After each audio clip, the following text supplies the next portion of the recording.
Thank you, everybody, for coming to the Aaron Torres Podcast YouTube page. If you could do me a quick favor, see that little subscribe button at the bottom of your screen? Go ahead, click that subscribe button.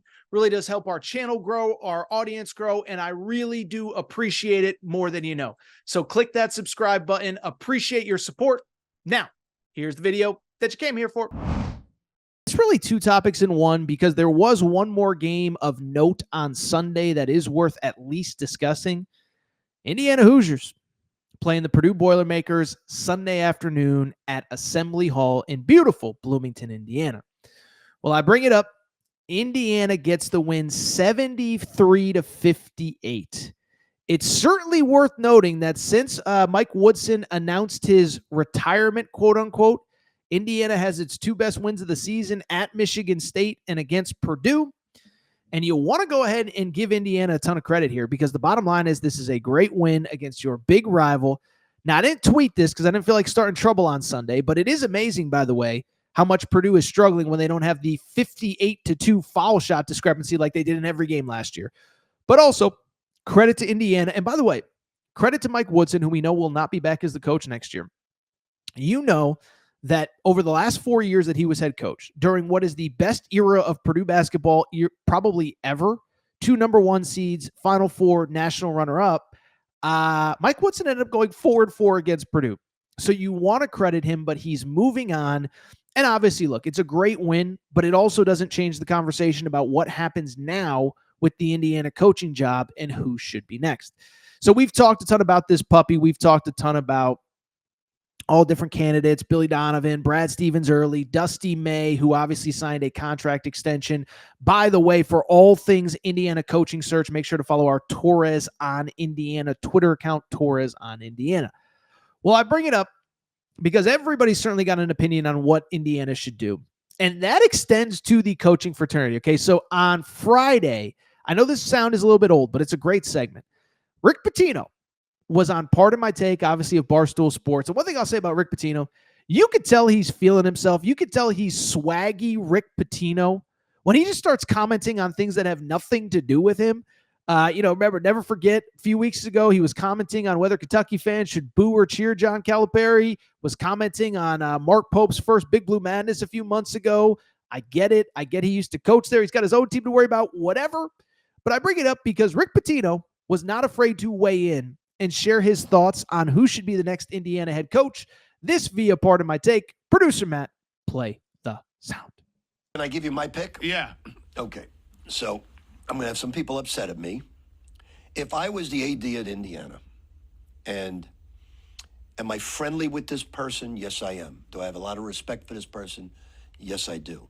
But I would immediately not even interview anybody else and hire one of the premier coaches in all of college basketball, and that's Chris Beard from Ole Miss. I wouldn't even think about another person.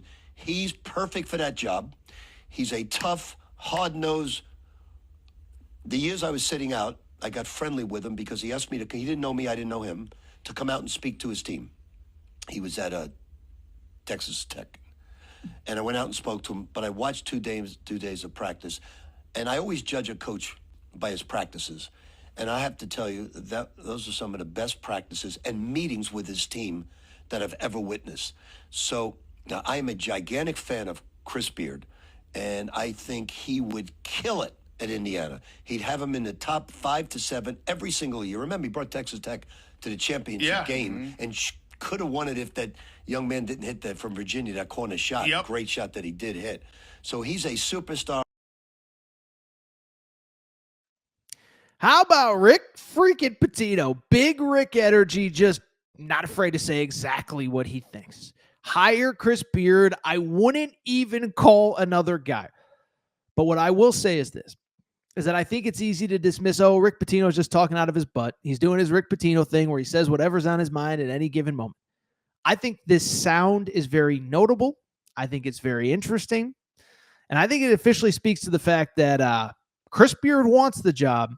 Is Indiana going to go ahead and give it to him? Okay, so first of all, let me say a couple things. One, I've been doing this a long time, okay? I have friends and colleagues and people in the industry. I hate using the word sources. I think that's such a nerdy whatever. But what I will tell you is that all the time, people hit me up. Hey, Torres, can you mention me for this? Can you talk about me for that? Can you do this? Can you do that? Blah, blah, blah, blah. I don't often do it unless I truly believe somebody is the right person for the right job or the right this or the right that. So there's that part of it, but there's the counter to it as well. There's been a couple times that I'm like, you know who would be great for that job? So-and-so. And you know who will call me up? So-and-so will be like, Torres, I don't want that job. I don't want can you take down that tweet, or can you not say that ever again? I don't want my fan base mad at me. I don't want my wife mad at me. I don't want her thinking that I want this other job. Can you make sure that you never say that again? Okay. And so the fact that Rick Pitino said this, the fact that Rick Pitino was so adamant about it, to me, it just speaks to the fact like, oh, I think Chris Beard wants this job. Now, do I think that Chris Beard got in Pitino's ear and said, hey, you're going on the biggest sports podcast in America? Part of my take is great.